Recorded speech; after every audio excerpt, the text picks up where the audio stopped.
Pasca Perang Dunia Kedua, Jepang mengalami kekalahan akibat dua kota milik Jepang, Hiroshima dan Nagasaki, yang dihancurkan oleh sekutu. Tentu hal ini mengakibatkan ekonomi dan infrastruktur Jepang menjadi hancur. Namun rupanya hal tersebut tidak membuat Jepang terpuruk dan berdiam diri. Jepang terus berinovasi dan bangkit, membuktikan bahwa negara mereka adalah negara yang inovatif. Nah, salah satunya yaitu membuat kereta tercepat pertama di dunia, yang saat ini kita kenal dengan Shinkansen. Tahukah kalian bahwa Shinkansen juga sering disebut dengan kereta peluru?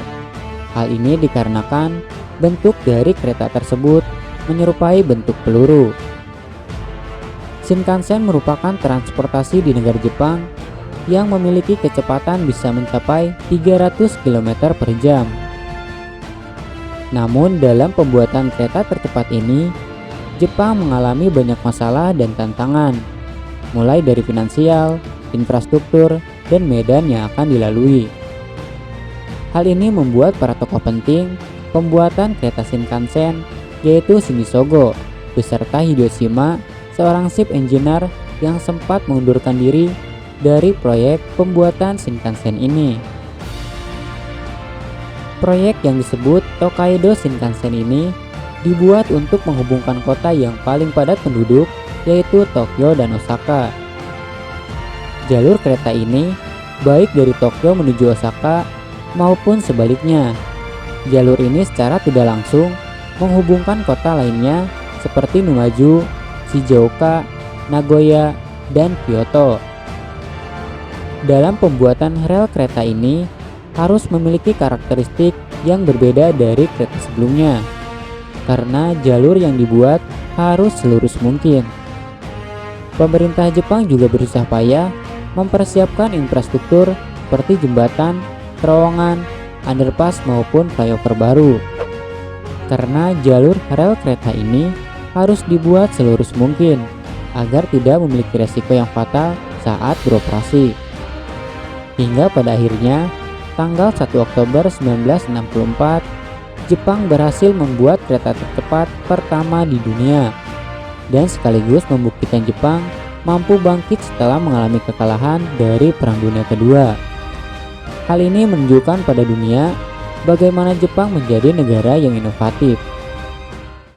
Setelah keberhasilannya membuat kereta Shinkansen, Jepang memanfaatkan keberhasilannya untuk menyambut sebuah olimpiade di Tokyo.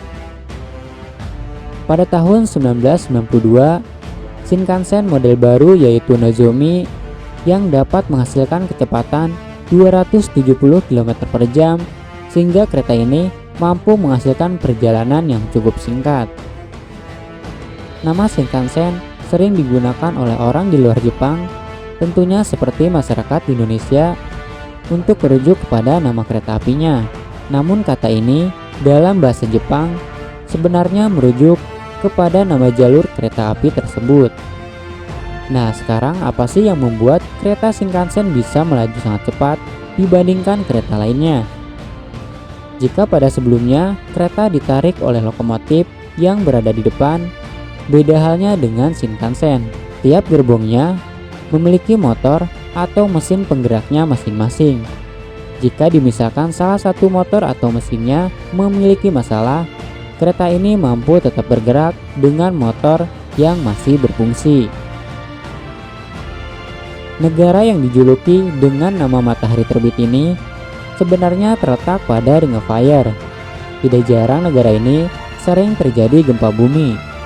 Untuk menghadapi gempa bumi, kereta ini dilengkapi dengan sistem pendeteksian yang bisa memberhentikan kereta bila gempa bumi terjadi. Untuk saat ini, tidak ada daftar kecelakaan yang berakibat fatal dalam pengoperasian Shinkansen.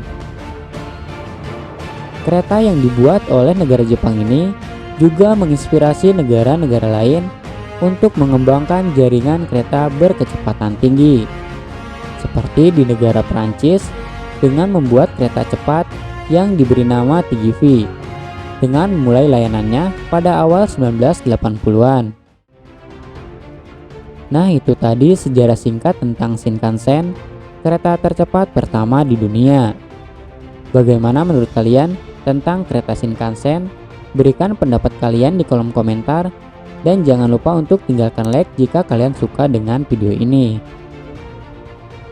Jika channel ini bermanfaat, kalian bisa dukung kami dengan cara klik tombol subscribe agar kami bisa terus memberikan konten tentang sejarah.